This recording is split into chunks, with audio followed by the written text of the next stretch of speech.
اشخاباد میں وزیر اعظم شہباز شریف نے ترکمانستان کے صدر سردار بردی مہدوف سے ملاقات کی۔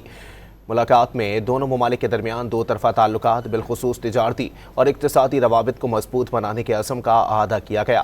وزیر اعظم نے ایران اسرائیل جنگ کے دوران پاکستانی شہریوں کو ایران سے بحفاظت نکالنے کے لیے فراہم کیے جانے والے تعاون پر ترکمانستان کی قیادت اور حکومت کا شکریہ ادا کیا۔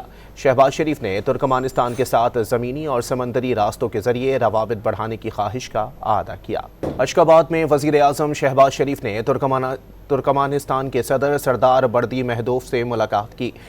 ملاقات میں دونوں ممالک کے درمیان دو طرفہ تعلقات بالخصوص تجارتی اور اقتصادی روابط کو مضبوط بنانے کے عزم کا اعادہ کیا گیا۔ وزیر اعظم نے ایران اسرائیل جنگ کے دوران پاکستانی شہریوں کو ایران سے بحفاظت نکالنے کے لیے فراہم کیے جانے والے تعاون پر ترکمانستان کی قیادت اور حکومت کا شکریہ ادا کیا۔ شہباز شریف نے ترکمانستان کے ساتھ زمینی اور سمندری راستوں کے ذریعے روابط بڑھانے کی خواہش کا اعادہ کیا۔